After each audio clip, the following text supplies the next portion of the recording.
The main character's name is Laria. By order of the crown prince, the girl became the betrothed of a stranger.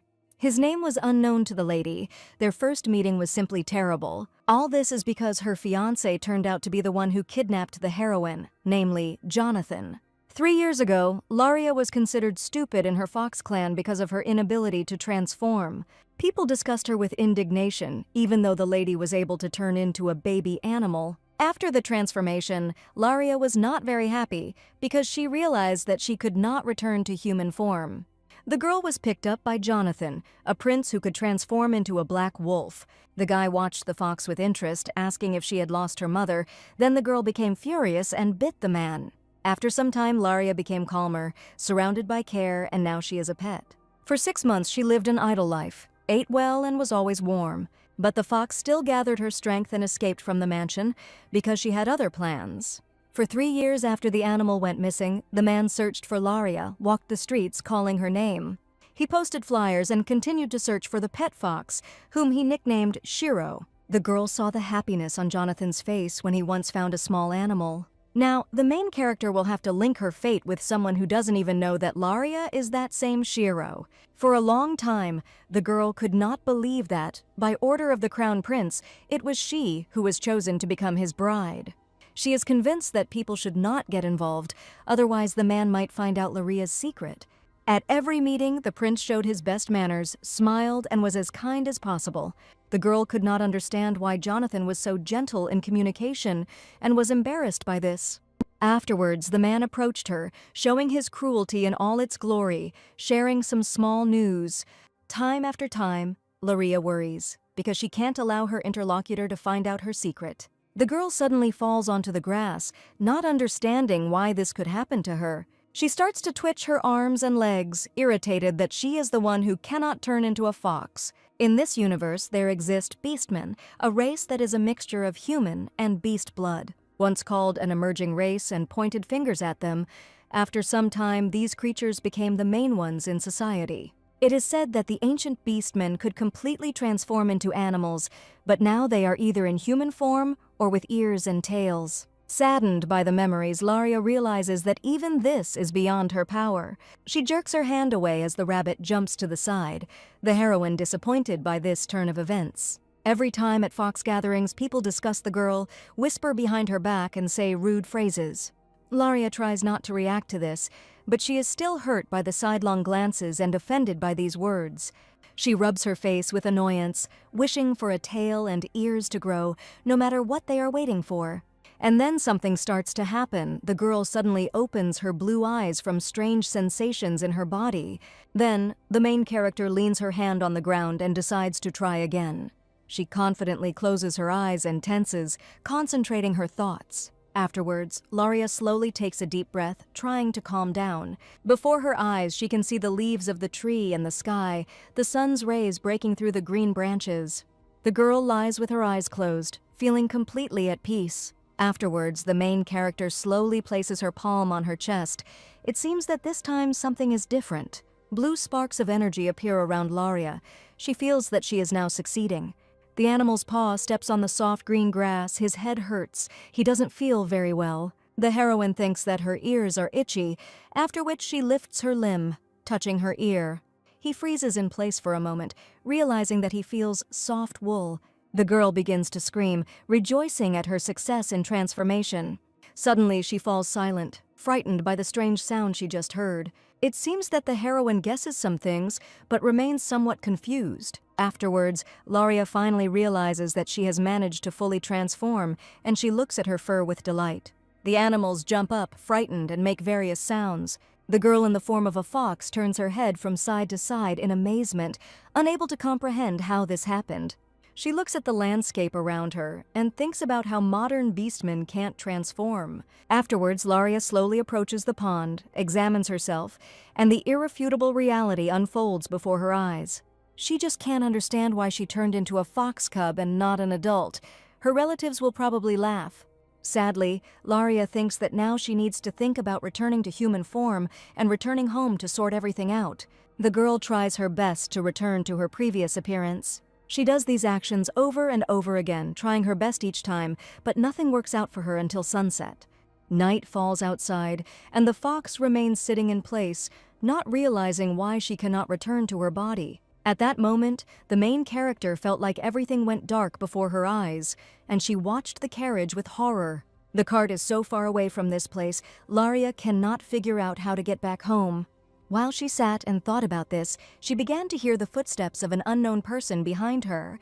And then the man grabbed her by the neck and pulled her up towards him, while the girl cried, disappointed with the situation. She turns in confusion to the young man, who is looking at the animal with interest. Laria is very scared and looks at the new character in front of her with alarm. This is Jonathan. The man appeared very suddenly in this place. He looks at the creature in his hands with all the tenderness and trepidation in his eyes. Laria looks at her interlocutor with confusion, not understanding what is happening. The man does not understand what the fox is doing in this place, assuming that she lost her parents. Hearing this, she bites Jonathan hard on the hand. Without thinking twice, the prince places Laria under his clothes in order to bring the animal home warm. Without understanding what was happening, the girl stopped resisting and obediently hung on the guy's clothes. But she still asks herself questions about how all this could have happened. Afterwards, when Laria assumes that all this could be a kidnapping, she begins to scream loudly and call for her parents. The girl was forced to live with the prince for about 6 months, and after the escape, something worse happened. The heroine walks slowly down the street, stepping carefully on the asphalt, approaching her destination. Afterwards, she slowly opens the door and walks inside the room. And then, suddenly, the girl notices a familiar silhouette in front of her and opens her eyes in surprise. Laria moves towards the young man's table, but he doesn't notice. Laria could never have imagined that one day she would meet Jonathan at a bride show. Her teeth begin to shake treacherously from excitement. Her body does not obey at all. With horror in her eyes, the girl covers her mouth with her hand, not realizing why she met a familiar face in this establishment. The main character learned quite by accident that there would be a viewing that day, but she had absolutely no idea that they would be conducted by Jonathan himself. Then, gathering her courage, the girl awkwardly and embarrassedly approaches the guy, asking whether he is her partner in the matchmaking. She introduces herself by stating her name and then goes back into her thoughts before turning her attention to a flyer advertising a search for a fox. On a long, dark evening, when it was raining heavily outside, the lights were still burning in the windows of the castle. The human hand slowly descends onto the animal's head, gently stroking its soft fur. Jonathan asks rhetorically if the fox is afraid of his touch. Laria lies obediently on his lap, wagging her tail from side to side. Continuing to remain in the same place, she looks at his face, thinking that the guy will probably finish with only these actions. He continues to slowly run his fingers through the fur, closing his eyes, calmed by this. Afterwards, Laria notices a charming smile on Jonathan's face, and so after some time, the main character herself begins to enjoy it.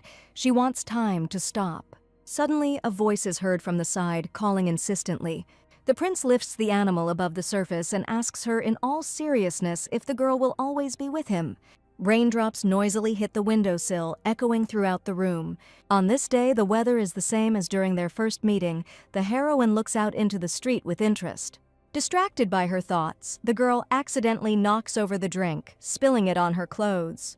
Suddenly, she is pulled out of her thoughts by Jonathan's call, who is trying to bring her to her senses. She pays attention to the ad, begins to actively apologize for spilling a drink on the paper. The man does not see anything negative in this. The girl finally realizes that everything that happened in her head was just a fantasy and a mind game. Afterwards, Laria apologizes again and decides to pretend that we don't know the young prince, asking his name. He calmly communicates this information, his face radiating no emotion. Upon hearing this surname, the main character understands that in the Empire there is only one family with this surname. He has the blood of a rare black wolf in his veins and is a member of the only imperial grand ducal line. Looking at her interlocutor, she again proves to herself that the guy in front of her is the head of his own clan. People say that the blood of the black wolf is so strong in him that he finds the meaning of life only on the battlefield. There are some very scary rumors about him. Probably the man could be a beast eater. The girl, in turn, thinks that these rumors are groundless because she observed this man for 6 months in close proximity and saw him for real. The hero lowers his head and asks if the lady is a member of the White Fox clan. Without thinking twice, she agrees, and then realizes the purpose of organizing this viewing. Alarmed, Laria quickly says that she too was ordered to participate in the viewing. The guy irritably replies that he has no desire to get married at this time in his life, to which he receives a similar response from his interlocutor. Suddenly, the young prince repeats again that the girl comes from the White Fox clan. This means that his pet also belonged to these people, and a fountain of tea immediately bursts out of the girl's mouth in surprise. The main character again pretends not to understand what is being discussed, and asks if she is talking about the animal from the ads that are posted all over the capital. Now everyone knows about it. Since he's trying, he's probably a pretty important member of the imperial family. After some time, the lady adds that she hopes for the fox's quick return. With his arms crossed, the man states his intention to find the creature at any cost. Suddenly, from somewhere outside, the voice of a servant is heard calling for her master. A breathless guy runs into the room, reporting that Shiro has been found. He points somewhere to the side. The main character's eyes widen in surprise. This simply could not happen because she is sitting in human form. Turning to her interlocutor, Laria does not see the man in front of her, not understanding how he disappeared. She brings her fist to her mouth, trying to cough to come to her senses. Leaving the room, the main character says goodbye to the prince's subordinates. It seems that everything turned out well. Looking tiredly ahead, she is glad that she did not reveal her identity at this meeting. She decides to go to her friend named Robert, since she came to the city anyway, but decides to look around the situation and turns her head from side to side. Afterwards, the girl puts her hand under her clothes, takes out a small amulet, and begins to read some spell. Particles of the gemstone fly apart, disrupting the structure of the mineral. Everything around lights up with a bright blue light as Laria continues her activities. Afterwards, the girl opens her eyes again and enthusiastically looks at the changed situation. A young man stands in front of her, noticing the main character with a wide smile. Remaining standing in the same place, Robert is happy to meet them. They haven't seen each other for quite some time. The man is a link man of mountain ravens. He is dissatisfied with the impatience of the interlocutor and her desire to know the news. And yet he gets down to business, saying that the Duke seems to have suspected something, saying that someone is sniffing out information about him. The girl loses the power of speech. After a while, the main character begins the story. Clenching her hand into a fist, Laria remembers that her idea was to continue to follow Jonathan after he escaped. More precisely, she was watching the fire that happened in the estate 3 years ago. On that day, intruders entered the estate. Their goal was the family heirloom. This treasure holds incredible power, which awakened the powers of a magician in her. She stole it for herself. Continuing the dialogue, Laria asks if the information from Robert is reliable. The guy asks resentfully about the lady's mistrust, and when he receives a positive answer, he completely loses his temper, complaining about the risks. And yet Jonathan continues to search for the heroine to return his family heirloom. Ignoring her interlocutor, the girl continues her thoughts about how the perpetrators were not caught and the family could suffer, so no one should find out that Laria is Shiro. This was indeed how it should have been, but on that same dark night, something irreversible happened. The girl stands on the street holding Jonathan's hand. Large drops fall on the ground, making the clothes wet. Lowering his eyes, the man calls Laria by name, informing her that he has a certain request. When she looks up at him, he continues to ask, squeezing her hand only tighter. The gentleman comes closer to the main character and asks the girl to help him find the guy's favorite fox. Not realizing what was happening, she was speechless from what she heard. She continues to stand silently, squeezing the guy's warm palm in her hand. A few minutes ago, a girl left the room and asked to let me know if there was a need for an order. Afterwards, the lady slowly opens her umbrella and follows in a familiar direction. She wanted to stop by for some jewelry on the way. Squeezing her hand, the main character regrets it. She should have gone home. Suddenly, she notices something in front of her, causing her eyes to open wide in surprise. She moves slowly, goes around the corner of the building, and carefully looks in, studying the street. Afterwards, the girl sees the Duke in front of her, sitting on the ground in heavy rain. The main character screams quietly from this picture, is even more shocked by what is happening, and the umbrella flies out of her hands. She decides to take a closer look, once again making sure that what she sees is true. Looking at the guy, Laria cannot understand why the man is here. And then, with a sharp movement of her hands, she tries to remove her ears from her head so that her interlocutor cannot see it. Suddenly, Jonathan comes out of his thoughts and turns a questioning look at the girl. His eyes widen as he realizes everything that is happening. He raises his head and looks at the main character, recognizing her as the very same fox, Shiro. The girl continues to stand in an awkward position, trying to hide her ears from her own head. A drop of cold sweat runs down Laria's face and she swallows nervously. The girl calls Jonathan by his rank when he looks at the heroine with interest. When the Duke calls her by name, she drops her hands. She would like to pretend that she didn't notice, but the whole floor is covered in blood. Therefore, the lady reaches for the handle of the umbrella and tilts it towards the man, asking him if his interlocutor is injured. Without thinking twice, Jonathan asks her not to worry, but the girl does not understand how this could be possible. With a bored look, the hero explains that there is blood around another person. Looking down, Laria studies the body and notices that there are indeed no wounds, but she can't leave the man on the street covered in such blood. The girl again remembers how Jonathan looked after her and made a fuss over the slightest scratch. Taking a cloth out of her pocket, she hands the hero a handkerchief, offering to wipe away the blood with it. Raising a distrustful gaze to his interlocutor, Jonathan frowns and does not immediately agree to this proposal. Embarrassed, the heroine smiles and asserts that she does not intend to leave until he takes the handkerchief. Gloved fingers reach for the thin fabric in the girl's palm. Suddenly, the guy grabs Laria by the wrist, squeezing it hard with his strong hands. The man's gaze becomes serious and sensitive. He is focused on every action when the girl smiles innocently, looking at what is happening. After a slight hesitation, he looks down, trying to ease the situation, while the lady, frightened, calmly exhales. Still holding her hands on her ears, Laria tries to remove the Beastman symbol. Looking away, the girl suggests that Jonathan could have hit his head during these 3 years, explaining such behavior. She doesn't have time for that now. The main character still has some difficulties with hiding her ears and tail. The man pays attention to these actions and looks at the lady with interest. When she notices this, she shudders and decides to leave her interlocutor. Afterwards, he slowly, unsteadily rises to his feet in front of Laria. He shines, radiates sincere delight in his eyes, and with an open soul thanks the girl in front of him. Mesmerized by this, the lady stands before him, unable to utter a word. She remembers the moment when she lived in the estate. The master smiled at her all the time. The girl pauses, noting that the smile was completely different at that time. The man, with sharp, calculated movements, grabs the main character's hand and calls the lady. He intertwines their fingers, making the touches more intimate, communicating some request.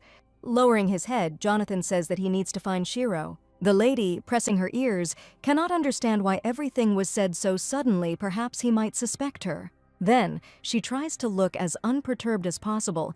If she lets it slip, there will be trouble.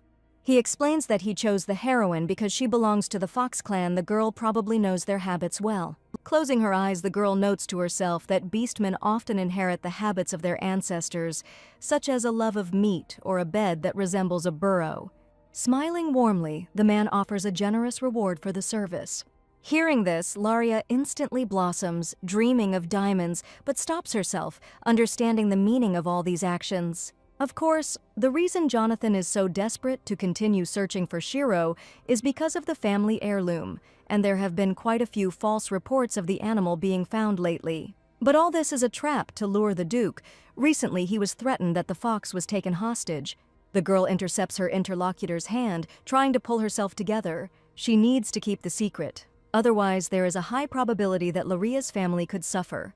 Reluctantly pulling her hand away, she tells Jonathan that this is all difficult for her. In justification, the main character explains that she needs to prepare for the wedding, so she has no free time.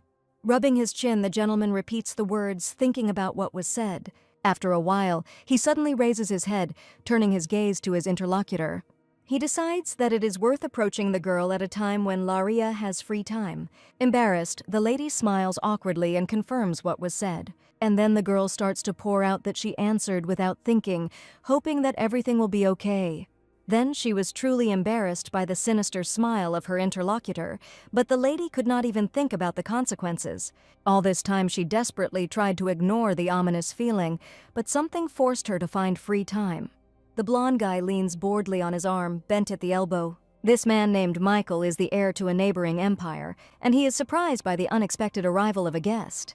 And then the guy says that he felt destiny and came to ask for some favor. He can't understand at all what Jonathan is trying to convey to him. Suddenly, a sly smile appears on the interlocutor's face. He is about to tell you some news. The face becomes more open, and a wide smile appears when the Duke announces his desire to marry Laria. On this dark, cold evening, lights were still burning inside the girl's estate. With worry in her eyes, the main character asks again what her interlocutor is talking about. He cannot understand this reaction and, confused, asks for clarification. This man is the brother of a lady named Daniel, and he is extremely upset by the girl's reaction to her brother's return. He is a snake beast man of the Northern Sea, and specifically the personal physician of the Crown Prince. But the main character still can't understand why her brother is home at such a time. She moves closer and whispers with a grin, asking if he was fired from his job. Daniel indignantly explains that he is on vacation, finished his business in the morning, returned, but his sister was not there. She takes on the most indifferent expression possible and remains silent, thinking about how to come up with an answer to this question. After a few seconds, she decides to tell the truth, admitting that she went to the viewing. The guy does not immediately realize the essence of what was said. But when Daniel realized this, he lost his temper, started screaming, and frightened the servants. The guy is terribly outraged, trying to understand whether the matter is that his parents forced him or whether this event is solely Laria's desire. When her brother asks her who her partner is, she smiles awkwardly and says that she has been in contact with Jonathan. Hearing this, Daniel completely loses his temper, not believing that the lady was introduced to this psycho. Listening to her brother's speech, the heroine remains silent and cannot understand the essence of the discontent. The guy angrily threatens to kill the Duke, but the girl stops his statements, reminding him that the death of a member of the imperial family is treason. Touching her ears, Daria says that if you look at status and wealth, Jonathan will clearly be at a loss. In addition to the unique title of Duke, he also has a huge fortune comparable to the royal treasury. The girl actually understands her brother wolves and foxes are not just enemies, they despise each other. The guy doesn't understand what the Duke could have been planning by agreeing to a show with the fox, and after a few seconds he notices that he has done strange things before. Daniel decides to discuss everything with the man himself and advises his sister to stay away from this person. He then shouts that he will not allow Laria to marry a man who is obsessed with his pets. As she leaves the room, the girl thinks over the dialogue and comes to the conclusion that Jonathan would not have done something like that anyway. At one point, a letter was written for the main character, stating the reasons for organizing another meeting. The interlocutor persistently asks to take part in it. Reading line by line, the girl is horrified by this letter, screaming with emotion. The scream becomes heartbreaking. The house literally shakes from the noise. After some time, having calmed down, the heroine finds herself in her room. While the servant carefully runs a comb through her hair, she ponders what has happened, looking at herself in the mirror. Suddenly, the girl sobs loudly, letting a tear run down her cheek. The girls do not hide their disappointment, sympathize with Laria, and wipe their eyes. Turning around in fear, she asks not to dramatize, because she is not going to her death. One of the maids can't help but explain that the Duke is a beast eater. The girls immediately get excited and start talking about rumors that Jonathan is very rude, that he recently went for a walk, and even more furiously. Probably because the Volkov's hereditary disease causes aggression, various rumors are spreading. Laria is trying to refute everything. She reassures the maids, saying that the Duke has a good side, and they look at the heroine in surprise. She doesn't understand these glances in her direction, and she assumes to herself that she has stained her face with something. Suddenly, a comb falls from the hands of one of the maids, and the loud sound of wood hitting tiles resounds throughout the castle. The girls don't give the main character a break, worrying about her fate. Laria is so innocent. The starry day of the ladies' meeting with Jonathan arrives. The sun is high in the sky, illuminating the sky of the street. A girl dressed in a soft blue dress, accompanied by some of the servants, confidently moves towards the man. The main character begins to straighten her hair, which is tied up in a hairstyle, worrying about her appearance. Her gaze moves to the interlocutor standing opposite. A hand in a protective metal frame reaches out towards the girl. The guy confidently calls out the name of the girl he already knows, continuing to hold his hand outstretched in front of him. When he says that he has arrived on the orders of the Crown Prince, a terrifying squeal is heard from the servants. Without thinking twice, the main character places her hand into the man's palm. They turn and slowly move towards the carriage. The guy helps Laria up. Approaching the transport, the lady notices the door, richly decorated with gold and precious stones. The main character bites her lip, realizing that with such a crystal, absolutely any magic can be easily used.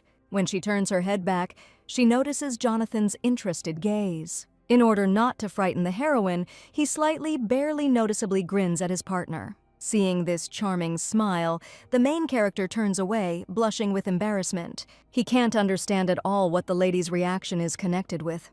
Then the servants continue to stand in their places, shaking with fear and worry for the future fate of Laria. In any case, the girl does not consider her partner a bad person because she knows the real him. She didn't expect the Crown Prince to call her. She assumed that the guy had told him about the failed viewing. Closing his eyes, he explains that he hasn't been to the palace for quite some time, so everyone decided that Jonathan was fine. He reminds her that he was busy looking for his fox, and Laria asks him if he really loves these animals, chuckling. Smiling radiantly, the guy, without an ounce of embarrassment, announces his great sympathy for them. Having heard this information, the main character blushes from awkwardness. Worried, the main character lowers her gaze and begins to assume that he exchanged the lost fox for another. But the man interrupts her, dispelling any doubts by saying that his animal is only Shiro. The look becomes sterner and more aggressive when he says that no one can replace the pet. The lady becomes even more embarrassed. Clutching her dress with her hands, she is actually Shiro. Afterwards, she becomes quite ill, assuming that this family must be interested in the family heirloom. Continuing to squeeze the fabric, she apologizes to her interlocutor and hopes that Shiro will be found. The hero looks down at the lady's hands, noticing the awkwardness of her movements. Watching this, looking away, he says boredly that they should find the animal soon. He gets up from his seat and comes closer to the lady, saying that he practically grabbed the fox by the tail. A bead of sweat runs down Laria's face in alarm. She tries to be confident, wondering if there are any leads. She tries to analyze what happened, remembering whether she could have done something wrong, but they only saw each other 3 times, and nothing suspicious happened. Afterwards, the girl turns her gaze to her interlocutor, examining the reaction and facial features of the young prince. During their first meeting, he shouldn't have suspected anything. Although they are rare, there are not hundreds of white foxes, and none of the beastmen can turn into a beast. Continuing her thought, the main character remembers that even her family does not know about her ability to transform. Looking at the floor, Laria suggests that she should know a little more. Suddenly, Jonathan looks at the girl, asking if she is comfortable in this place. Quickly coming to her senses, Laria perks up, saying that this carriage is the most comfortable of all the ones she has ever ridden in. The hero smiles slightly, glad to hear such a comment, and asks to be told if necessary. The main character is again transported into her thoughts. Everything looks like in the past. Jonathan has proven himself to be a man who is willing to give everything he has. She is really happy that the prince had no friends during the time the fox lived in the castle. Then the guy spent a lot of his time with her. He played with the fox, danced, read books, and simply courted her in various ways. Perhaps if Jonathan had had friends, he might have lost a lot because of his great kindness. The lady recalls that when she was sitting in the arms of a guy, everyone would probably be surprised to see him preparing hot milk. Finally, the landscape outside the window changes. Another castle appears, a foreign territory. The carriage comes to a slow stop, its wheels creaking on the asphalt. Coming closer, the man offers the lady his hand, helping her down the stairs and out of the transport. The girl hopes that everything will be fine and promises not to create trouble. The guy offers to take care of His Highness himself. She thanks him for this help. She didn't have the courage to tell him. Then the man explains that all this is his problem because he himself caused trouble for the main character. Looking down, Jonathan explains that wedding preparations will begin soon. The girl immediately remembers the fictitious theory and says that she would have helped if not for this. Then, smiling calmly, the guy asks to think only about the audience with His Highness. Stepping outside, Laria looks at the landscape around her with surprise. She notices a huge barter above the building. She has never seen anything like it in her life. Going further, the main character assumes that this is the work of a powerful magician.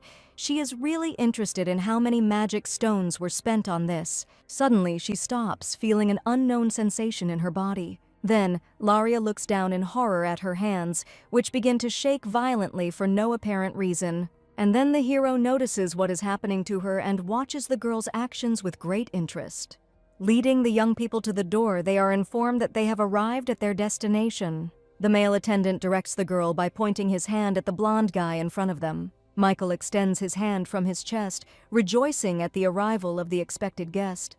Taking hold of her skirt with her hands, she lifts it up and bows to him, speaking of her joy at meeting him. And then, the blonde man looks at Laria with interest, repeating her name. They are in the dining room. He points to the place next to him and asks them to sit down. He really didn't expect His Majesty to call Jonathan so quickly.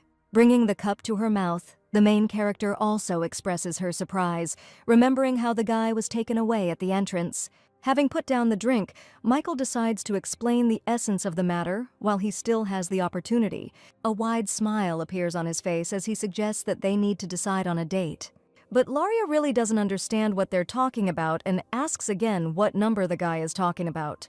Then, the blonde is embarrassed by this question, tilting his head to the side with interest. And yet he decides not to torment the girl, explaining that he is talking about the date of her upcoming wedding. The heroine noisily steps along the corridors of the castle, breaking the silence with the clicking of her heels on the tiled floor. She buries herself deep in her thoughts. She does not believe that it is really necessary to get married. The blonde guy asked her during the meal if there was anything Laria wanted as a wedding gift. Afterwards, the girl hears admiration for the imperial palace. The ceremony must certainly take place in Jonathan's castle. Michael reports that he is looking forward to this event. He shares that he sent handwritten letters to families, and they have probably already been received. The main character stops in the corridor, leaning against the wall from the weight of memories. Suddenly, Jonathan appears on her way, excitedly calling for Laria. She looks up at him with a frightened look, starting to scream and tell him what happened. He asks to be quieter, and then suggests moving to another place, becoming serious. He turns his attention to the servants, pointing out that there are too many extra eyes around. After the girl listens to Jonathan, she slumps her shoulders in disappointment, and he adds that no one believes him, no matter how much the guy explains that there is no love relationship between them. The main character sighs tiredly and tells her interlocutor that he shouldn't apologize. She says that the whole point is that the crown prince insisted on the marriage, and the letters have already been sent out. Jonathan suggests that there is clearly a political purpose in this, and that His Majesty, although favoring, fears him. The House of Jonathan is the only grand ducal house in the empire, possessing great wealth and power, plus it has imperial blood, namely the legacy of the princess mother. But as far as the main character is concerned, their power is only nominal. They do not possess any particular wealth. It is obvious that marriage with the girl will only become a burden for Jonathan. And yet, with this marriage, they want to do more than just hold the man's house together.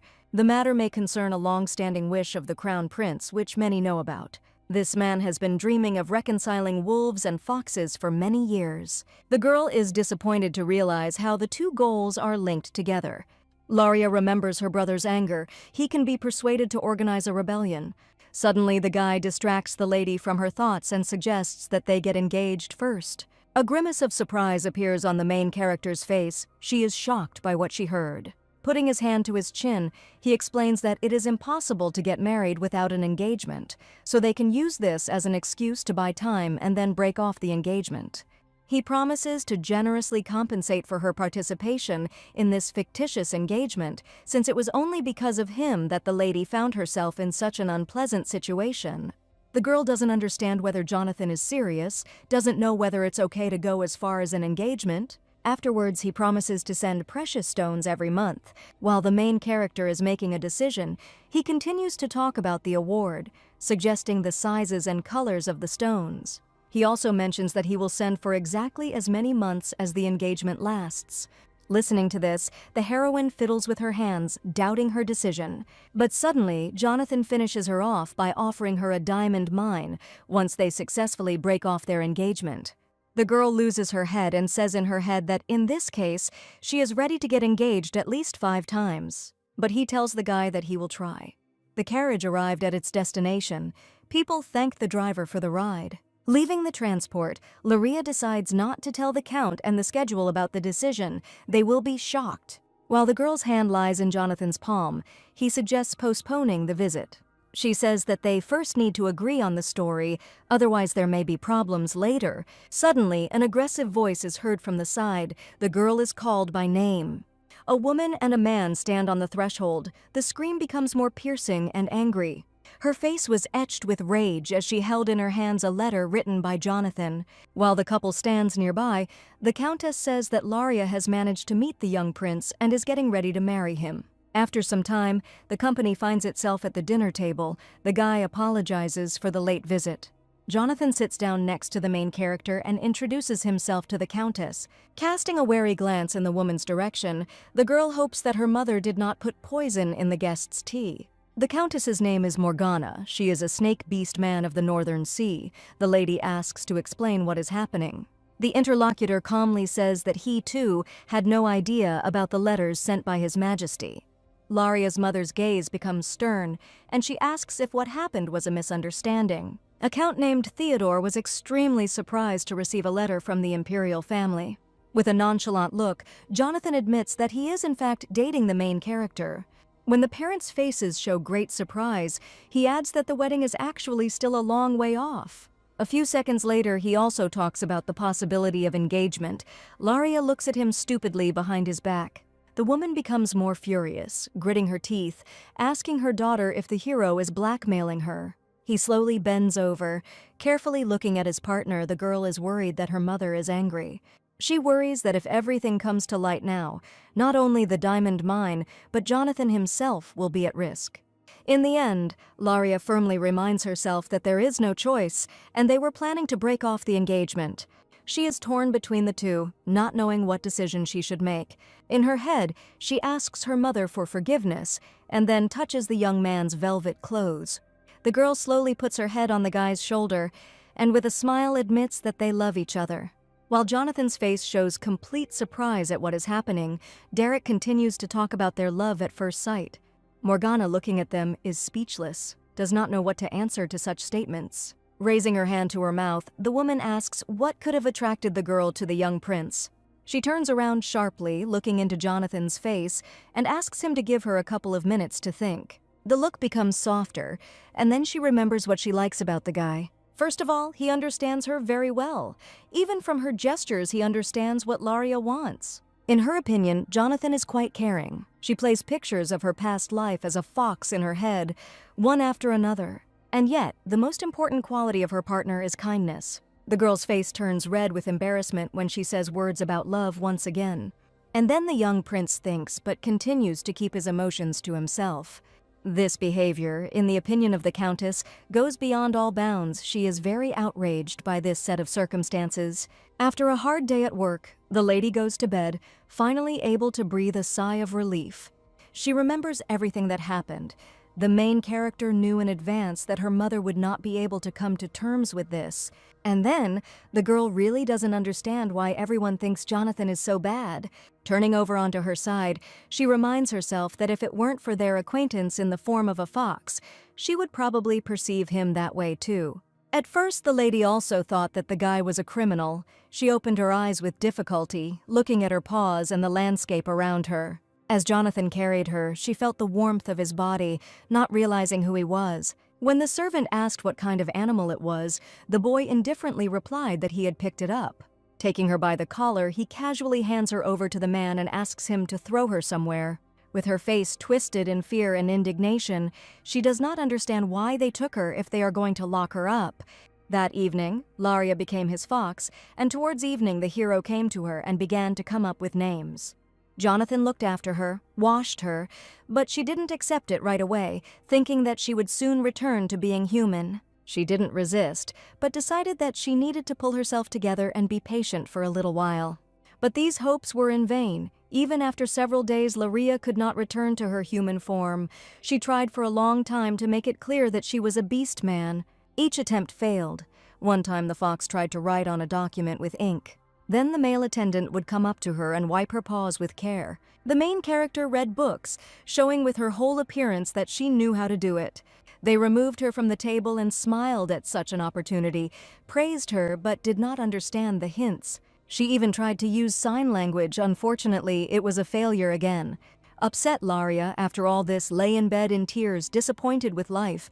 But the heroine does not intend to live like this. She cannot continue because she is beginning to get used to the life of a fox. And then, she began to seriously worry that she would forget that she had once been human. Afterwards, the girl decided to make a castle out of it, since Jonathan is not interested in her, and the guy ignores the animal. Suddenly, she stops in the hallway, wincing at what happened in front of her. Her eyebrows tense up as the protagonist tries to understand what that sound was. On shaking paws, Laria continues to walk forward, worried that someone might have broken into the palace. And then, she sees a familiar silhouette in front of her. It's the same guy who picked her up. She can't understand why Jonathan is standing with a sword. Is he really destroying his own house? Looking at the prince from the side, Laria assumes that he has gone mad. Suddenly, the hero turns in her direction in shock, bewilderment visible in his gaze. The fox gets scared, sees that Jonathan is heading in her direction, and decides to run away. Suddenly, he notices that the prince is retreating, going in the opposite direction. The sword falls from his hands, landing on the ground with a loud crash. The young man falls to the ground, and in a second he finds himself lying on the ground. The main character looks out from around the corner, looking at the victim with alarm. Slowly, she comes closer, assuming that the prince might have died, her ears pressed back in fear. And then, Laria comes closer to him, gently pushing his face with her paw, testing her theory. Realizing that there are no serious wounds and the man is breathing, she calmly exhales with relief. Then, the girl looks up at the door, hoping that help will come, and suggests that it is better to leave the body. But still, she remains standing in place, not moving an inch. But the main character couldn't leave Jonathan in danger, so she lay down next to him, pressing her body against the sick guy. The girl recalls with a smile that after this situation, their relationship changed a lot and the couple became inseparable. Afterwards, Laria returns to the real world and remembers her upcoming engagement. She raises her hand above her head, looking at her. Now the lady is not a human and not a full-fledged beastman. Even if she decides to approach the man and confess that she is Shiro, it is unlikely that he will believe her. Still, she hopes that her life will turn out well in the end. It's getting dark quickly outside. The moon is rising above the horizon, and lights are coming on in the windows. The man steps loudly across the marble floor, rapidly closing the distance in front of his target. The door swings open and the young man slams it furiously as his parents greet him. Daniel is furious at the news that his sister is marrying Jonathan. Morgana exhales tensely, motioning for her son to sit up. He comes closer and asks how his father is feeling. It's strange that given his condition, the man hasn't fallen ill at all. And yet, Daniel decides to find out the real reason why his sister and Jonathan are together. In any case, the Duke said he would cancel the wedding announcement. The mother continues her speech, but instead the young people are going to get engaged, which makes Daniel completely lose his temper. The woman frowns and looks at her son appraisingly. This news is not the most surprising. It seems that the partners really love each other. Then, Daniel assumes that the Duke is blackmailing his sister, and Daria has lost her head from love. Of course, Morgana also doubted, but she believes in her facial expression and tone. Apparently, everything is serious. Laria said that he is kind and caring, that he understands her well. But he still can't understand how it was possible to fall in love with this war-obsessed psycho. Suddenly, Daniel slams his hand on the table with all his might, demanding that the couple be separated immediately. He gets goosebumps just thinking about his sister being in the same room with this man. But Mom begins to explain that if you do this, then Laria might harbor a grudge. The hero does not want to accept and realize this, and disappointedly denies everything that was said. The guy starts to imagine that his sister is talking rudely to him, then he grabs his head. Such thoughts can drive you crazy. Putting his finger to his mouth, he adds that if he forbids it, it will only add fuel to the fire of their love. Smiling slightly, Morgana says that there is a way that will help in the situation and will not turn Laria against them. The guy bows his head and the man looks at his wife with hope. They are waiting for a quick answer. She offers to give him a special potion to drink that can make him stop loving the girl. In any case, they will be there and help you survive this moment of unrequited first love. The man looks at his wife in surprise when she says that the potion will be intended for his lordship. He enthusiastically asks her where he can get such a wonderful potion. The woman explains that Theodore will have to prepare it, for such a skilled craftsman cannot be found anywhere else. One day, the heroine was sitting with a book in her hands, studying some information. She thinks it's time to plan her engagement to Jonathan. Maybe there will be some excuse. In the latest letters, everyone keeps asking if the wedding is true, which is not surprising when it comes to Jonathan. Suddenly, she gets her hands on something interesting, which surprises her. Laria holds in her hand a letter inviting her to a meeting of foxes. Then a smile appears on her face, and a wonderful excuse appears to get out without arousing suspicion. She makes sure that the time and place are perfect for her. The main thing is that now the main character also knows how to use magic. The fox tribe is born with magic, but sometimes there are exceptions. Laria is one of them, because she was born without magical abilities. Moreover, there were rumors that the heroine was a mutant. She paid attention to them but did not suffer much. The family, worried about her, did not allow her to attend such events, so the girl grew up without facing contempt. Apparently the rumors spread very quickly since they already sent an invitation.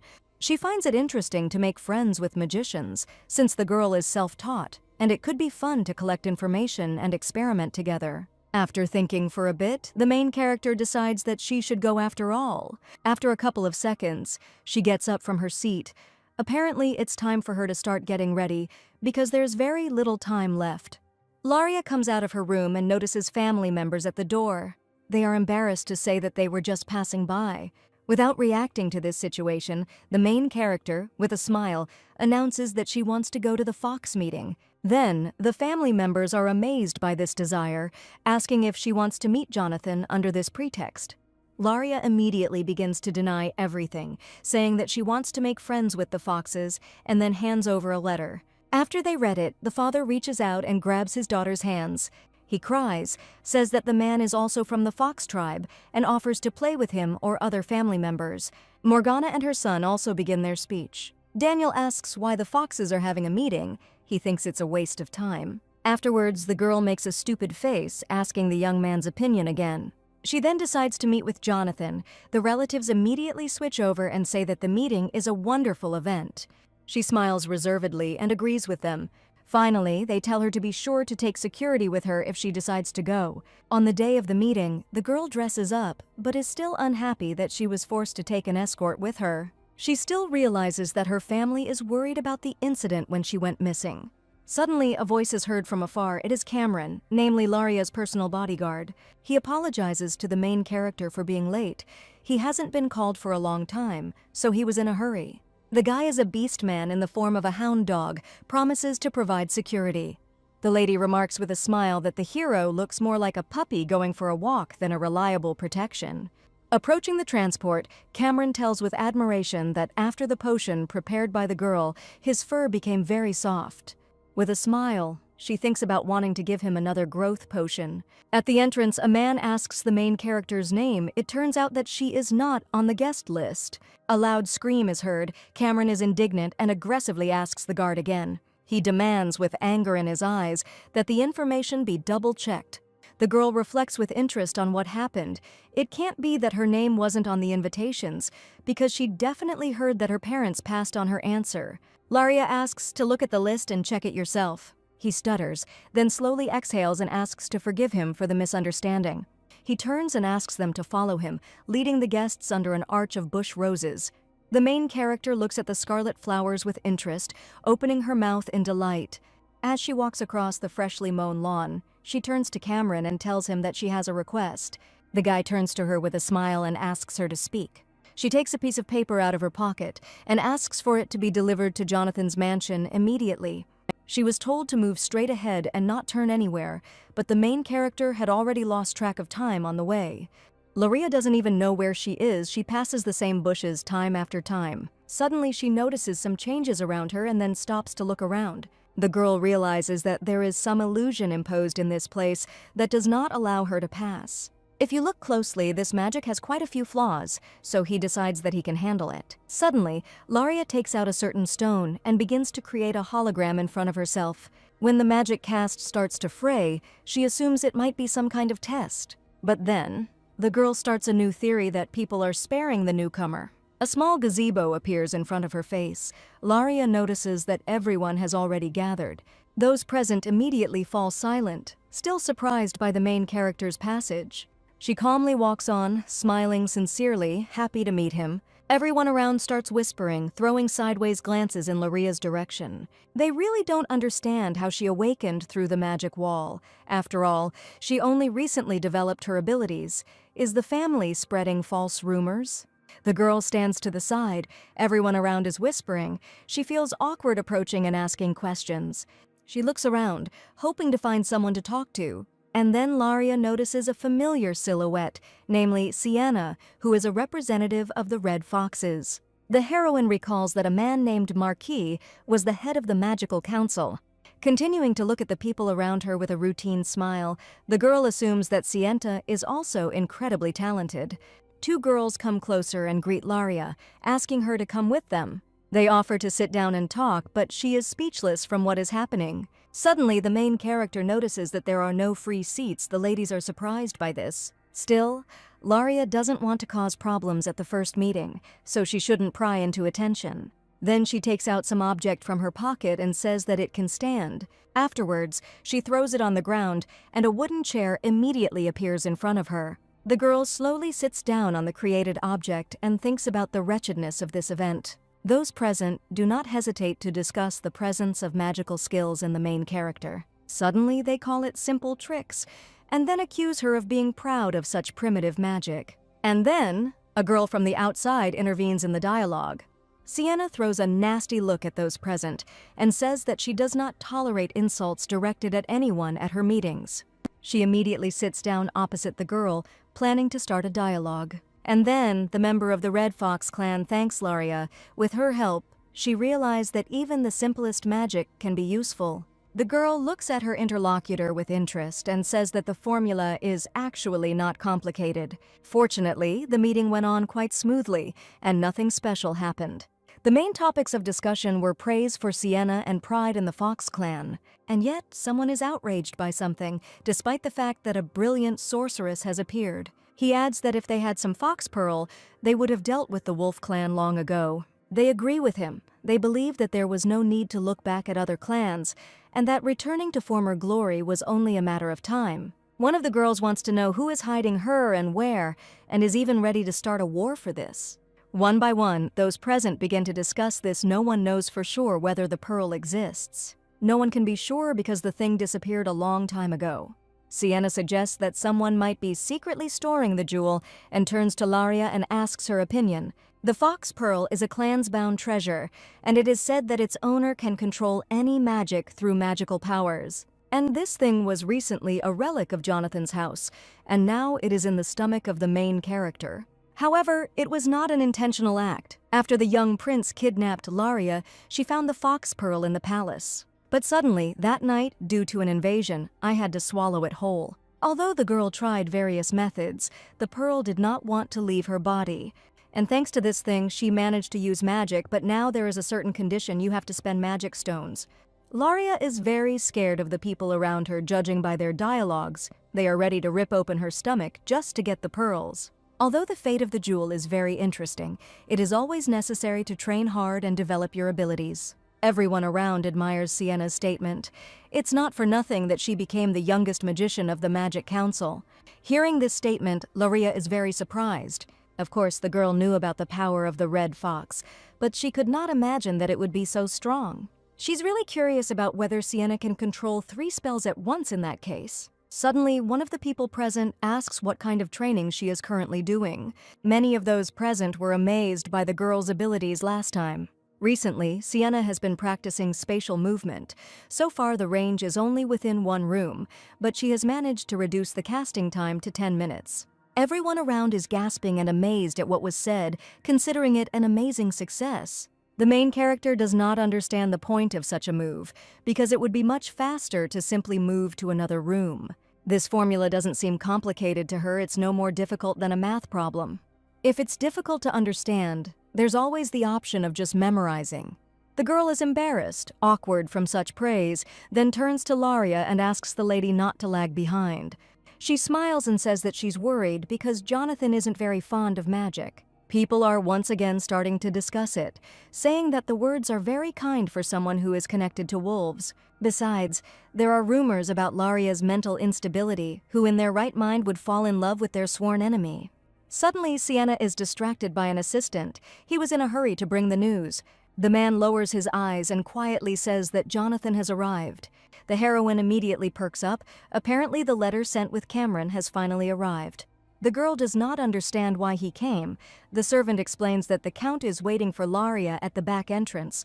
Those present turn towards the advisor with fear and confusion in their eyes, waiting for the continuation. Suddenly, the main character gets to her feet, leans on the table, and asks to be excused. She immediately raises her hand. A light of energy lights up around her. Laria asks to invite her again next time. Suddenly, the main character disappears. Only a small zone of wind forms around her. Discussions flare up again, and those present are amazed by this trick. The hero's Karena stands near the main entrance, waiting for Laria to appear.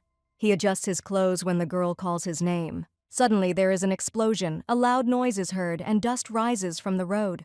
Then the main character screams, but Jonathan's strong hand catches her, ending up on her waist.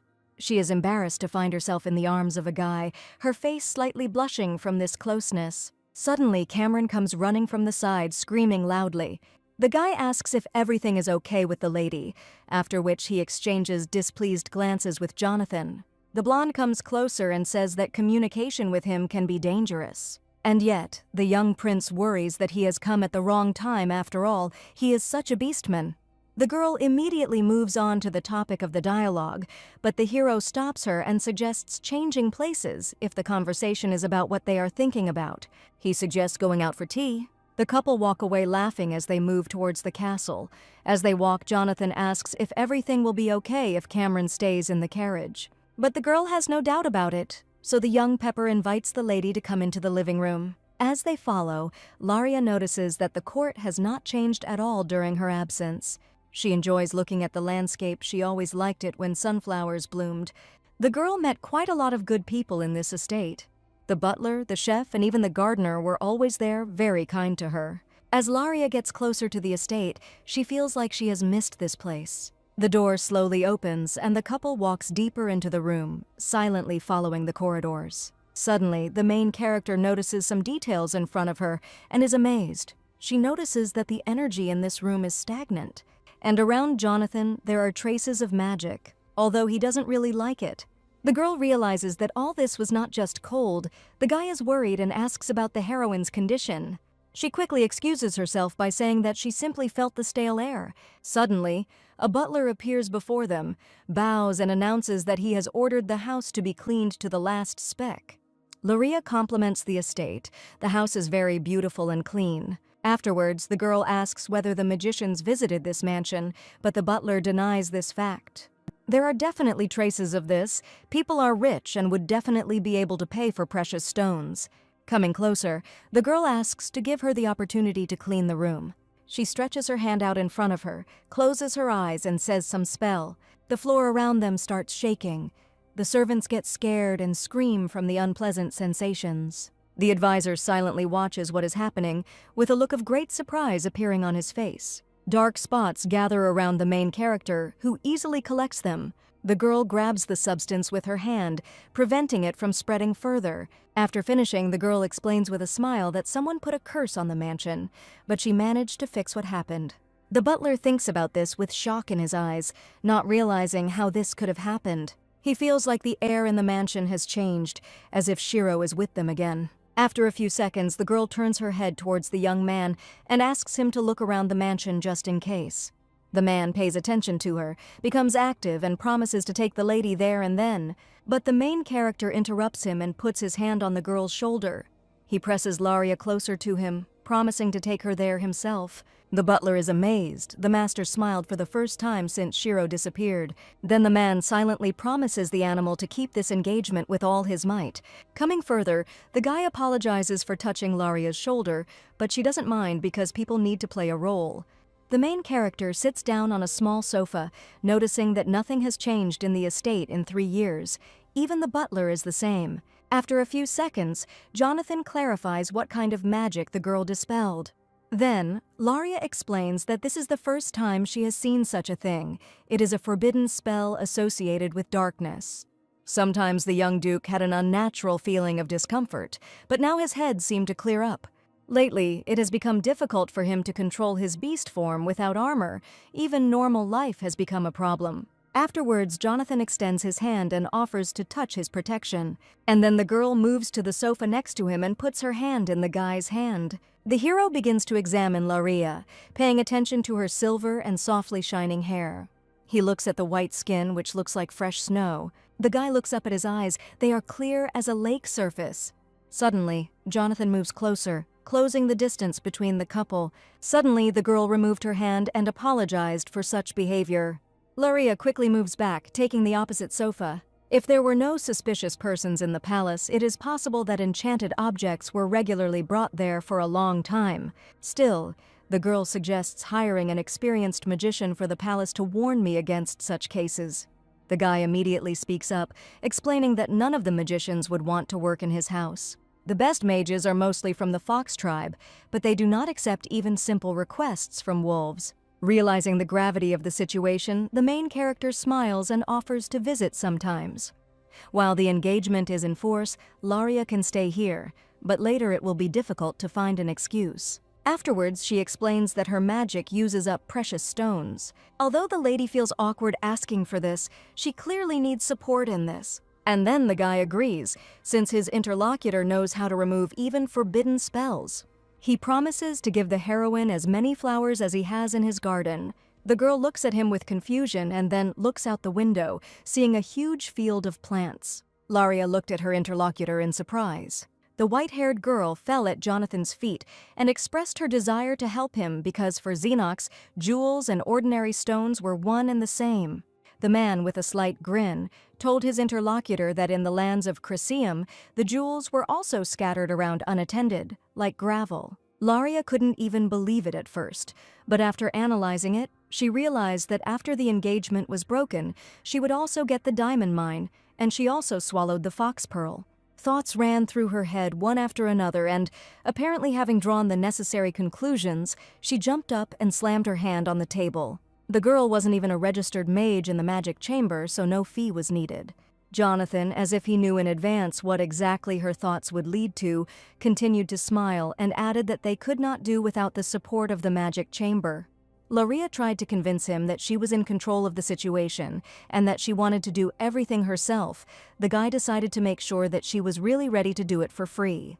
The girl was taken aback and after a few moments asked why he had come to such a conclusion. Even though Laria couldn't reveal her identity, she still wanted to help somehow. After all, she was once his fox, no more no less, and she continued to think about her next plan of action. And I came to a very interesting thought that for people in love, this was all natural. Jonathan opened his mouth to answer her, but decided to remain silent. The girl, no longer understanding what to do, waved her hand and suggested looking at other places. The guy remained silent and looked thoughtfully at the floor. They were looking for something that could serve as a conductor of magic, but there were no special finds. Except that it turned out that memories washed over them like a wave that almost knocked them off their feet. Entering the room, Laria discovered her favorite toy and exclaimed with joy. This was immediately followed by a completely logical question from her escort, whether she liked soft toys, but the girl replied that she was just looking. The toy seemed so soft to her that she wondered if it was being well taken care of. Laria, for the life of her, did not feel any traces of magic. She could not do anything about it and only sighed heavily. The beauty decided to check with Jonathan whether they had really inspected all the necessary places in the mansion. The question was answered in the negative. There were still places she hadn't visited. The white-haired girl quickly realized that Xenox had an idea. There was a sharp knock on the door, causing Laria to flinch and take a step back. She was so immersed in her memories that she didn't notice how they got there. It turns out that behind the door on which they knocked so sharply there was a staircase, and if you climbed up to the 3rd floor, you could get to the place where there was a fire some time ago. The guy said that there used to be a library there, but due to a fire that engulfed it several years ago, it was in a terrible state. The young man decided to warn her on the shore that Laria might be shocked by what she saw. With his black-gloved hand, he touched the door handle. The girl looked at him puzzled and secretly assumed that they were keeping evidence. Laria absolutely did not want anyone else to know that it was she who took the fox pearl. She clearly understood for herself that this should not be revealed under any circumstances. Jonathan opened the door to the room and was shocked by the picture he saw. The guy glanced disapprovingly at his trembling companion. The girl stood with her eyes wide open, and the young man said her name out loud. Jonathan closed the door and said that he was really ashamed to show the untidy room. Laria didn't believe this ostentatious politeness. She thought that the guy was lying and testing her, even though it was a long time ago, but now she has the strength to protect herself. The girl was completely confident that she could handle it. The guy wrapped his arm around his petite companion's neck and pressed her to his chest. She inhaled his scent and felt his warmth. All alone, Jonathan looked at his hand and realized that the symptoms of madness had completely subsided. A simple touch was more effective than the fox pearl. The genetic tinnitus and hallucinations that had made the boy feel like a madman for the last few years were partially suppressed by the power of the fox pearl. But being with Laria cleared his mind like never before. Maybe it was because of the faint power of the fox pearl that he felt from her. At first he thought that she was in contact with Chiru, but he still dared to assume something incredible for him, that Laria could appear to Chiru. But these thoughts seemed something close to delirium. It seemed impossible. After all, the young man understood that Shiro was a real fox, and his companion was a beast and a person in one. Even a mutant like him couldn't maintain his beast form for more than a few days, and it was strange that no information had been received for over half a year. The first thing Laria's family would do would be to start looking for their daughter. The guy was confused. He even thought he was going crazy. If he hadn't left then, leaving Shiro behind, he wouldn't have had to suffer with such thoughts. He began to imagine what would happen if he took Shiro with him. In that case, the fox would still be next to him. He understood that she could blame him for the guy leaving her alone in the mansion, or hate him and not want to return. His little fox was very smart. Even though she had tried to escape before, Jonathan grabbed his head and promised himself that he would never let her go in his life. Laria leaned against the window and took a deep breath. Since then, she couldn't bring herself to go to Xenox. She couldn't shake the feeling that Jonathan had figured it all out, or at least suspected it. The memory of the unexpected embrace flashed before her eyes, and she couldn't even enter the room because of the trembling. Laria understood that she needed to somehow dispel his suspicions. Dark feathers began to fall on her. She looked up and saw a post raven with a letter in his hands.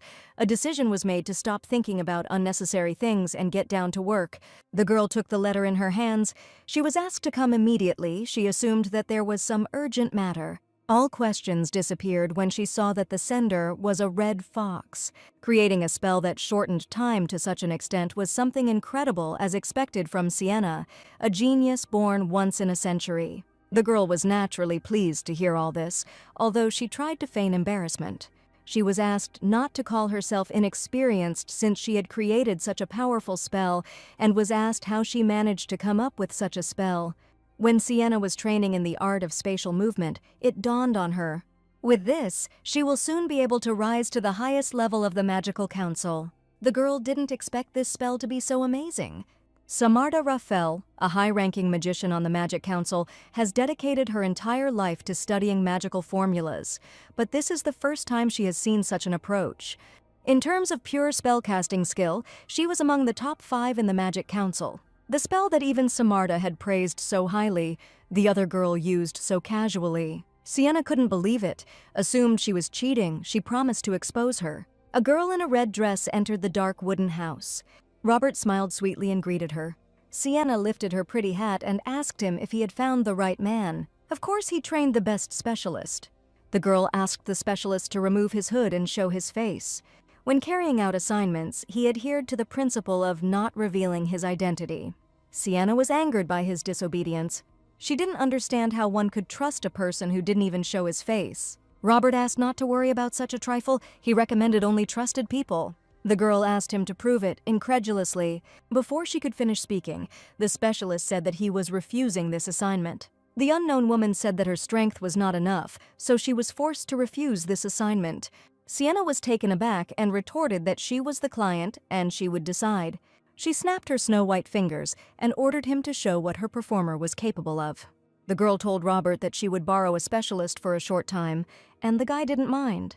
A blue hieroglyph appeared on the floor, and the borrowed girl looked at it in surprise. She looked at Robert in fear, sweat running down her face. It wasn't Laria's spell. In an instant, they disappeared. The guy wished them a safe journey. At first, Laria couldn't understand where she had ended up.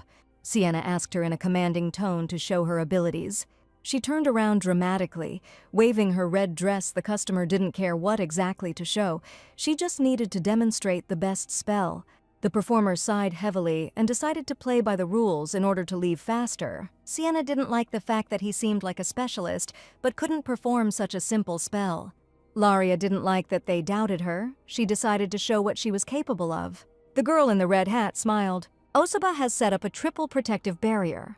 Sienna giggled and said that the enemy's magic wouldn't help here. The protective magic of that place was created by the best magicians, but Laria was able to overcome her. The girl timidly asked if she would have to pay compensation for the damages, but there was no need for that. Sienna became curious about the girl standing in front of her. No matter how long the girl in red trained, she couldn't even scratch that barrier. And Laria managed to do it with one basic spell. Sienna was not ready to let her go. The girl in red apologized for being rude. The Magic Council had to repair the building. Sienna wanted to know the name of her companion. She didn't know where such a monster was hiding, but she definitely wanted to get it. Laria did not understand what happened to the customer. She decided to introduce herself as Lily and hid her real name. Sienna really liked the name of her interlocutor. She asked to sign a contract right away.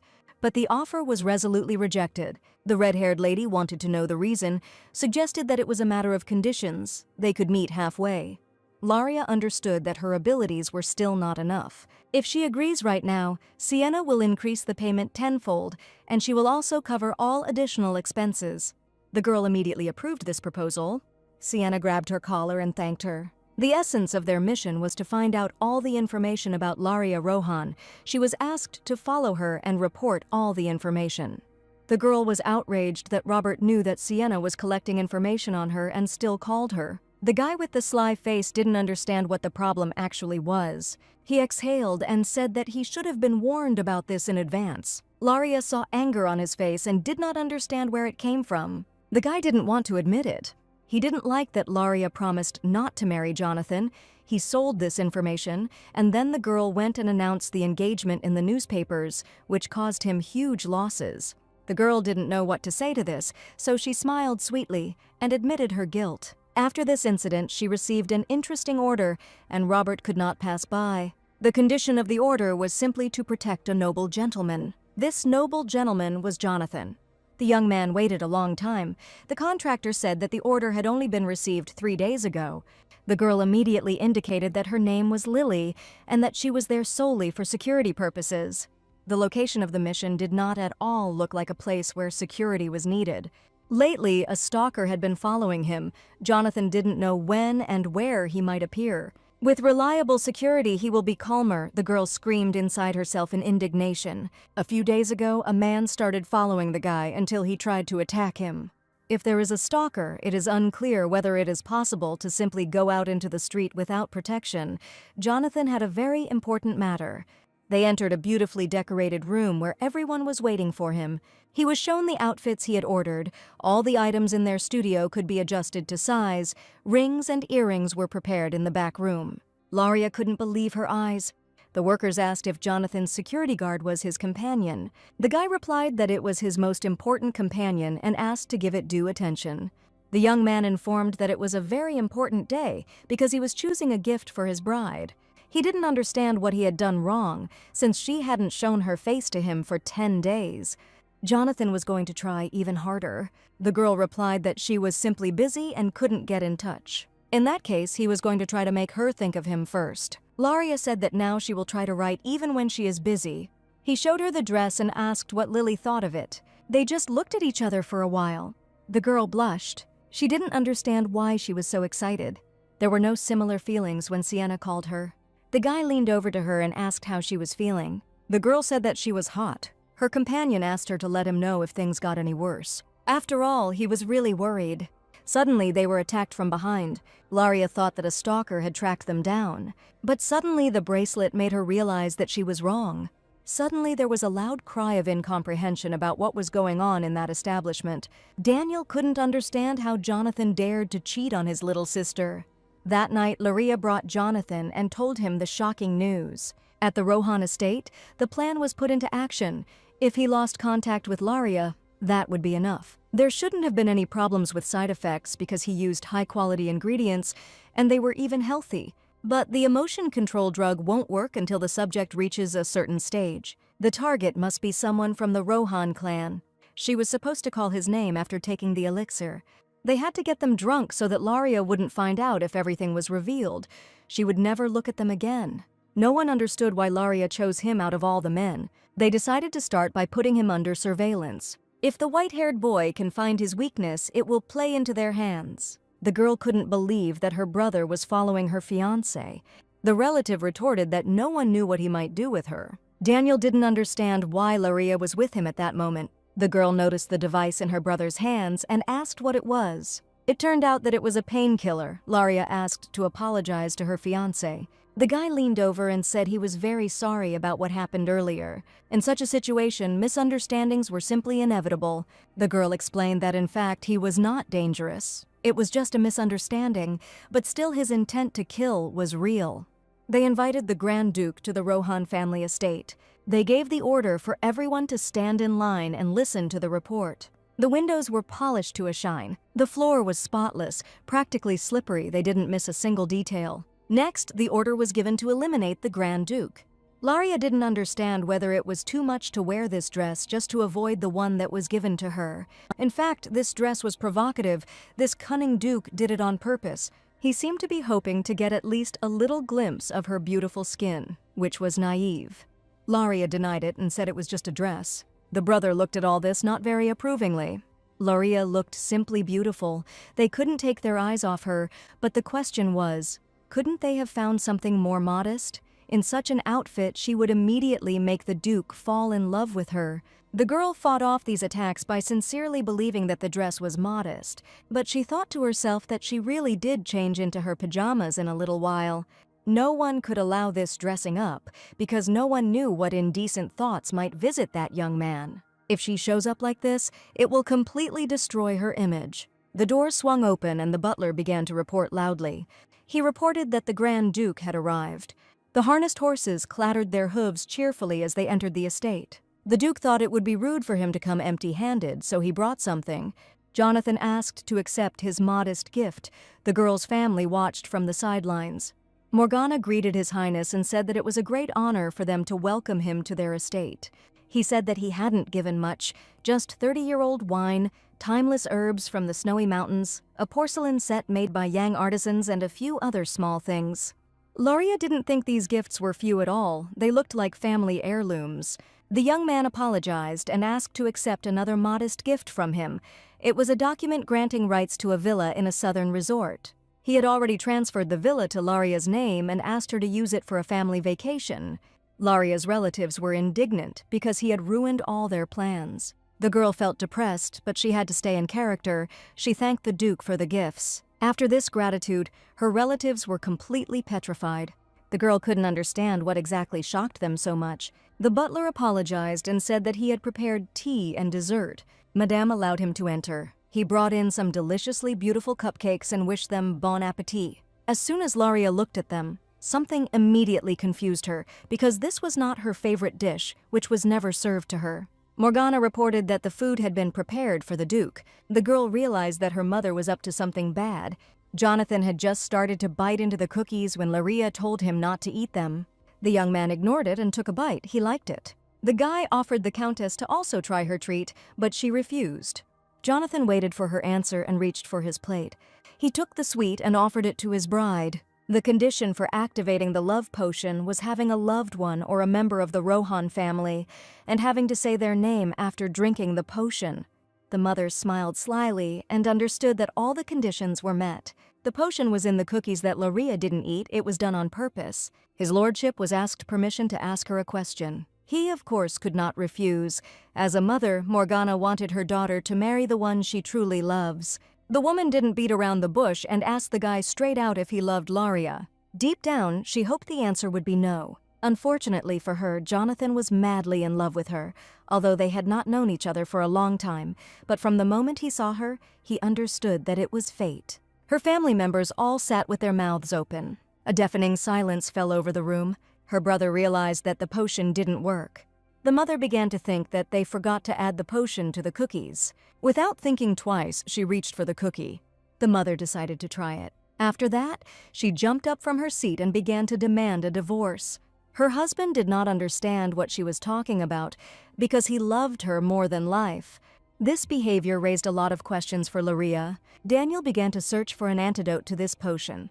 The father began to shake because his wife suddenly began to despise him. The son tried to calm him down. If they use the antidote, the mother will come back to her senses. As soon as Laria heard the word antidote, she immediately started screaming. Realizing that their plan had been discovered, Daniel looked down at the floor. He apologized to Jonathan and asked him to leave. Laria really didn't like that they put the potion in the cookies. The brother said that it was the mother's idea, and the father prepared everything for it. The girl didn't care. She grabbed her head. The guy admitted that it was a potion that made you hate your loved one. Laria asked if her brother was an idiot. Everything immediately fell into place for the girl, which is why they didn't demand that she break up with him. She was happy, thinking that her choice was respected. Morgana was going to leave the mansion in the evening and asked her husband to be ready for this. The brother understood that it was necessary to make an antidote immediately, but in the current state of the father, this was impossible. Laria could also make an antidote. She was going to go prepare it, asked to look after her parents. While the girl was cooking, she was still trying to answer the question of why her parents decided to do this. In any case, their engagement was just a contract. She believed that Jonathan did not love her. The girl was convinced that he loved another, but clearly not her. It turned out to be more painful than she thought, and she realized that she liked the guy much more than she could have imagined. But at that moment, I needed to think about something else. The magic needed to create a love potion. Her brother was a wonderful doctor, but he had no ability for magic. So even knowing everything about medicine, he could not prepare such a potion. The only ones who were capable of this were her father and herself, because they had magic. Laria was glad that she remembered the recipe. After some time, the antidote was ready. It was immediately brought to Morgana so that she could recover from the potion. When the woman came to, she saw her husband kneeling in front of her. She immediately began to apologize profusely. Laria was going to see the Duke off, and upon his return, she expected to hear the reason for the events. She knew her family loved to dramatize, but this was going too far. They targeted Jonathan instead. Maybe they didn't want her to take the potion. They needed to make sure they apologized properly later. The girl apologized for keeping us waiting. She looked around the room and did not notice any people in it. But looking down, she noticed the wolf cub, who said that the situation was not easy. The girl asked what happened. The guy didn't know. She had a strange feeling, and then he took that form. Laria began to think that this was a side effect of the potion. The girl told him about everything that had happened. The wolf was very upset. The Countess's behavior made sense in his eyes. She would never have thought that her family would do something like this. She was truly sorry. Laria was upset and gave Jonathan the same look she gave Shiro when she got into trouble. The guy was almost sure that Lady Rohan was somehow connected with the location of the fox every time she was near her. She was overcome by a strange feeling of déjà vu. The girl brought the antidote and, kneeling down, offered it to the Duke. She looked down and saw paws instead of hands. It was impossible to drink on her own. Laria poured some of the potion into her hand and gave it to the kitten to drink. Her head knew he wasn't a real wolf cub. The real Jonathan was a tall, scary man. But this form was too cute. Even if he had turned into a little wolf cub, he most likely wouldn't want to be called cute. She wanted to say that he was graceful and reverend. The wolf cub nodded his head and asked if she thought he was cute. The girl covered her smile with her hand. She held the wolf cub up to the mirror so that he could look at himself. Jonathan himself couldn't say whether he was cute or not, but he did not understand why he had suddenly turned into a wolf. The girl decided to ask her father later. Since he took the antidote, he will soon return to human form. She asked about his well-being. The wolf cub did not feel any changes. Laria was afraid that he would never be reincarnated. She promised to find a solution to get him back somehow. The girl was afraid that she had made his life difficult. The wolf cub put his paw on her hand, and the lady thought that he was trying to calm her down. The girl thought it was very sweet and asked if he could hide in the Rohan estate for a while. If word got out that he was in such a state, his enemies would not miss the chance to get even. Jonathan was quite popular. Laria agreed, allowing him to stay as long as needed until he returned to his true form. The wolf cub was incredibly grateful to her. The girl did not understand how they could have given the Duke this potion to drink behind her back. Morgana thought it was for the best. She had to separate the two of them before her daughter's heart was broken. Then Laria assumed that they were supposed to give her something to drink. She asked her family to apologize to the Duke. The mother agreed to apologize and provide compensation in exchange for breaking off the engagement. There were nasty rumors going around. No parent would want their child to get engaged to someone like that. The potion's effect definitely worked. And if he didn't react in any way, then probably His Highness didn't love her at all. Or maybe the conditions were wrong. Laria suggested that there were other side effects. For example, turning into a beast or something else. The father did not understand why she was asking about this. Incorrect conditions could lead to malfunctions and, consequently, side effects, but such cases were extremely rare. Father asked to introduce a potion that only worked on the living. However, the person who drinks is alive but his brain is dead. In such cases, something strange can happen. If the conditions were contradictory, then Jonathan probably didn't love Laria, but he loved Shiro, who was Laria, but he didn't know it. Jonathan didn't remember what happened that day. To him, Shiro must look like a thief who stole a family heirloom. If he feels anything, it's hostility, definitely not love. In any case, most effects wear off after a couple of days. Jonathan will definitely return to his real form. The daughter thanked her father for the story. All that was left was to wait. Then she was asked where His Majesty had gone. She did not tell the truth. She said that he had gone home. The wolf cub ran along the corridors. In his opinion, there must definitely be some connection between the Rohan family estate and Shiro. He sensed the fox sphere energy from Laria. So far, that was the only clue for him. The girl entered the room and asked if His Highness was there. The wolf cub crawled out from under the blanket. The girl said that she asked her father about the side effects. Everything should return to normal in a couple of days. As expected, her family was against the engagement. The wolf cub asked if Laria was upset. She looked depressed. After he asked, she really felt sad. Although it was a fake engagement, she had no reason to be sad. Jonathan said that she could pet him to cheer him up. When he was in a bad mood, his fox allowed herself to be petted. Laria asked why he was still looking for her. All the rumors swirling around Jonathan, at least a few of them were true. Many of the animals did not dare even come close to him. It was something like a primitive survival instinct. At times, the young man could literally lose his mind. The reason was not always clear whether it was a hallucination or a dream. In any case, he put an end to the war with his own hands and avenged his parents. But another part of him repeated to him over and over again that the war was not over yet, and that it would never end. This war can never end. Fox sometimes had to see his fits of aggression. The Duke's head was filled with disgusting thoughts that never ended. He might even fall to the floor unconscious because he was tired of the noise in his head. After some time, he came to his senses and found his little fox nearby. He didn't understand why she didn't run away then. The boy with the flashlight asked what the noise was. He didn't know it was the Duke with the animal. The guy bowed his head and said he made a mistake. His Highness asked the name of the animal.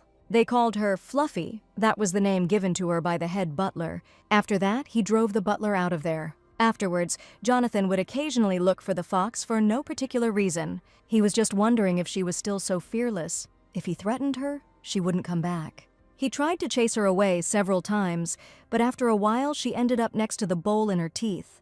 The young man told her to go to the kitchen, since there was a need for food. The fox angrily threw the bowl on the floor. The cook asked what brought the Duke to his kitchen, and he replied that he needed fox food. After a while, it was ready and the fox could start eating. Jonathan said that if she did something like that again, she would regret it very much. The animal did not understand what he was talking about. The pet still came to him, although he threatened to make a scarf out of her, but her wool was not enough for that. That day was no different. It was the day of remembrance of the Duke and Duchess. The day Jonathan's life was almost torn out by the roots. The butler burst into the room and loudly called for the master and mistress. No one understood how this could happen. Some heard that the bodies of the Duke and Duchess were mutilated beyond recognition. It was real barbarity. Jonathan was still so young. No one was sure that the child could really become the head of the family. The young man was overcome with the desire to kill everyone, but he didn't understand whether this would make it any easier. The fox brought the Duke a beautiful sunflower in her teeth. She jumped on the table. Jonathan understood that the animal was trying to comfort him in this way. The guy reached out to pet the fox. She had never allowed him to do that before, but this time she rubbed herself against his hand. The young man noticed that the fox had a strange name. Fluffy was a terrible name for him. After that, he came up with the idea of calling her Shiro. At some point, the presence of the fox nearby became an everyday part of Jonathan's life. Life without the fox turned into hell. He scoured the capital in a feverish search, but could not find her, could not even return north to the estate, hoping that the fox might return. The guy himself did not understand why he was looking for her. He told Laria that he just needed her. The girl had no more questions. It was late, she suggested ending it there. They wished each other good night. As the girl lay in bed, thoughts constantly crept into her head, preventing her from falling asleep. She couldn't understand whether she really thought he had come because he missed her. Jonathan just wanted the family heirloom that the fox had escaped with. And yet, he was always infinitely kind to her. Come to think of it, she would need some things for the Duke while he was staying at the estate, since it was still unknown when he would return to human form. Maybe she should go shopping tomorrow for the first time in a long time. Jonathan watched as the girl ran away from home so that her family wouldn't know, because they would worry too much, and since she disappeared for 6 months, it got even worse. They didn't like Jonathan anyway, and if they found out that he was the one who kidnapped her, they would regret not poisoning him. They certainly should not have known about this under any circumstances. The girl opened her purse and said that it was time for them to go. They instantly moved to another place. Laria asked if everything was okay with the wolf cub, and he answered positively. The teleportation spell was a handy thing. The girl suggested choosing a good carrier for pets. And a new brush for wool.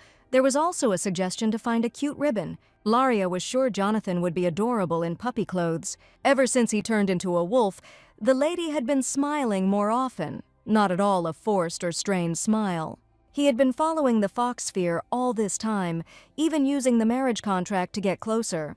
But last night, while the lady was sleeping, the wolf searched every corner of her estate and found nothing. He began to doubt that Laria and her family had anything to do with the fox. If they were hiding her, they would not have allowed them to get engaged. Jonathan ended up back where he started. Laria thought her wolf cub was uncomfortable, so the girl decided to take it in her hands and walk with it differently. When she was a fox, Jonathan always wore it. The girl tried to do the same, hoping that he would like it. While walking, she discovered a jewelry store. She found a beautiful gemstone, and the wolf cub became curious about how much something like that might cost. The girl brought him to his senses by reminding him that he had no money. It's just that everything they bought that day could have been registered in the Duke's name, but the girl refused and said that he should accept it as a gift. Laria noticed some kind of squabble on the street. The girl noticed familiar people. She let the young men know of her presence. The boy with golden hair smiled when he saw Laria. Michael, although he was sure that the girl knew, told her that Jonathan was desperately looking for the fox. Only after hearing the name of his fox did the wolf cub jump out from under the girl's cloak. Daniel stopped his guard and said that everything was okay. The boy asked if he had misheard and if the wolf cub had really spoken. He could tell from the voice that it was Jonathan, but Laria didn't understand why Daniel was there. The golden-haired boy tried to convince himself that he had imagined it, but the wolf cub spoke again and said that he was a duke. The cute little wolf cub couldn't be that man. The pet began to remind him that when Daniel was 10 years old, he was walking behind the palace and noticed a certain girl, and the golden-haired girl interrupted him and said that he believed. Jonathan revealed that due to unforeseen circumstances, he temporarily transforms into a wolf. If you looked closely, the wolf cub really did resemble a duke. Jonathan asked how the circus treated his fox. Daniel recently had a dream in which the Duke was holding a fox in his arms, and what's more, he discovered horns on his head when he woke up. Laria asked if this dream was prophetic. Daniel said that such dreams were a hallmark of the imperial family, just like the excellent magicians from the Fox clan, and the Wolf clan has a talent for swordsmanship. Members of the imperial family, in whose veins flowed the blood of the golden elk, were born with the gift of foresight. She had heard of this. In Daniel's case, prophecies came to him in dreams, although they were not always accurate. In any case, the guy couldn't completely confirm that the fox in his dream was the one he was looking for, but recently news came that the smugglers were active again. They even said that they had a white fox. The auction was supposed to take place that day.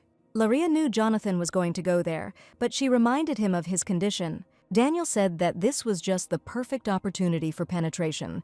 Their fox was clearly not the one the Duke was looking for, and Laria began to worry that he would find someone else. The girl said she would go with them. After all, she was partly to blame for the Duke's transformation. Jonathan said the break-in could have been dangerous. But Laria was the only one who knew about the Duke's situation, so she suggested going together. He asked her to promise that she would not do anything dangerous. After some time, a plan emerged. Daniel suggested putting Jonathan up for auction. Black wolves were a rare species. Smugglers would go crazy to get their hands on one, and being an animal and not a human would make it easier to search cages. But Laria did not understand how they would dare to put the Duke in charge when he was so helpless. But the wolf cub agreed with Daniel's plan because it was not a fact that all the animals would be at auction. He was going to go there and search the entire auction house. The guard asked to show the invitation. Daniel said that they had come to participate in the auction and asked to call the auctioneer. The guard refused, but the guy continued to insist because he had no idea what a rare animal they had brought. He said he had brought a baby that had not been seen for the past century. This pet was an endangered species of black wolf. The auctioneer was amazed. The pet's appearance could not leave him indifferent. He admired his fur, age, and eyes. The man immediately became interested in the price. Daniel didn't even have time to open his mouth when Laria said she wanted $100 million.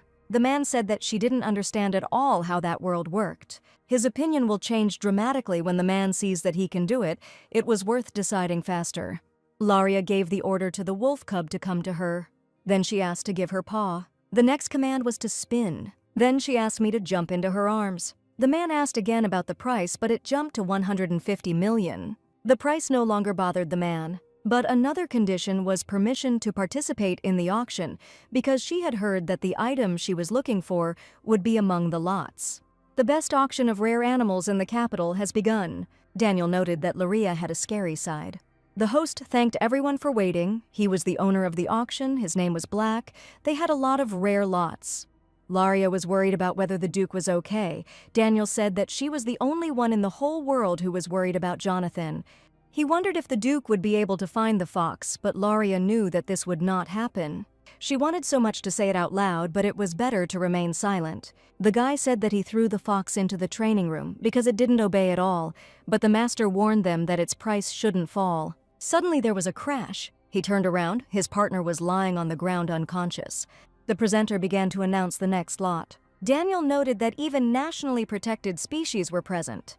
Jonathan never showed up as a lot. Laria suddenly felt the energy that was in the Duke's estate. It was magic that affected consciousness. Daniel noticed Laria's strange behavior, and she asked him not to talk to her. She had to concentrate. First, she was going to cast a spell so that the man couldn't see the formula. Next, she was going to deal with the mind control spell. Laria informed her companion that there was a sorcerer in the auction room using a forbidden spell. The magical energy dissipated and returned to the creator. The girl couldn't let him escape. Laria said she would be back soon. It was such a great chance for the sorcerer to collect victims. He couldn't believe there was another magician at the auction. Huge blue chains appeared in front of the sorcerer. The girl assumed that he was stalking her. Laria was ready for battle. It was an ominous magical energy and also mind control, very similar to what she saw at the Duke's estate. The girl assumed that it was he who cast the curse back then. In any case, her opponent used forbidden magic. The lady did not understand whether the precious stones she had taken with her would be enough for her. Laria began to attack. The sorcerer said that the situation irritated him. The girl recognized the voice of a middle-aged man. Laria understood that the longer she delayed this, the worse it would be for her. In that case, I decided to act decisively. She was going to gather as much magical energy as she could and attack with all her might. The sorcerer also made a protective circle. He was about to run away, but the lady did not let him do so. He took out an attack potion and spilled it on the floor. The girl was mistaken. It wasn't a potion at all, but blood. Red steam began to rise into the air. Laria was shocked by such strong magical energy. The girl began to realize that he was going to demolish everything there. There were still a lot of people in the auction room. She had to stop him before the spell was complete. A few moments later, there was no one in front of the girl, and she assumed that he had run away. It was the first time she used such a large amount of magical energy. Her hands shook uncontrollably. She didn't understand who it was at all. The sorcerer moved and leaned against the wall. Out of anger, he hit the wall. He did not understand where such an experienced person could come from because there was a very good opportunity for him. He was amazed by Laria's bright energy. In his opinion, the cowardly fox would never have gone that far. The plan was still in effect, just delayed for a while. Laria's opponent was the head of the Magic Bureau. They had an uninvited guest. The host announced the main lot of that auction. Laria came back. Daniel said that she arrived just in time. The girl was glad that her companion did not ask where she had been. She didn't understand what was on his mind. The presenter said that he was so surprised when he saw the lot. For him, it was a treasure that no one had ever been able to catch in his prime. He announced a black wolf with golden eyes that existed only in legends. The starting price was $200 million, which Daniel didn't like. Jonathan was literally expensive, and the guy wanted to sell him for only $50 million. The presenter prepared the audience for the wolf cub's appearance. Daniel asked if the lady knew the Duke's nickname. She began to wonder in her head. The guy confirmed that he had a great many nicknames. But the smugglers called him the Executioner. He trampled all the smugglers in the capital in search of his little fox. Jonathan appeared on stage with a beaten guy lying behind him. He had already transformed. The fox was not in that establishment. Daniel assumed that the vision was a mistake, but the future could not change. They put a spear to the Duke's throat and told him to stop. He grabbed the spear without any fear and broke it. People started running out of the hall. Daniel noticed that the Duke was angry and also suggested running from the hall. Security entered the building and ordered everyone to stay put. In the name of the imperial family, they were all arrested for an illegal auction. People began to cry and asked to be arrested. Jonathan was still furious. Daniel noted that it would be bad if the Duke killed everyone, since he didn't even have a list of the auction participants. Laria had a feeling that she was about to turn into a fox. She urgently began to leave the room. She thought that she would never become a fox again. She didn't understand what was happening. Having run out of the room, she looked for a place to hide. Suddenly, she turned into a white fox. She didn't know what to do. Robert suddenly came out from around the corner and discovered the little fox. Laria didn't have time to think about what Robert was doing there. She needed to hide quickly. No matter how you look at it, she was the perfect fox. There is no potion that good. Robert asked if the fox could talk. Daniel asked Jonathan to calm down because they hadn't had time to properly search everything. Suddenly, the Duke stopped. Daniel asked what happened. The Duke said the fox's name. Robert realized that Jonathan was about to arrive.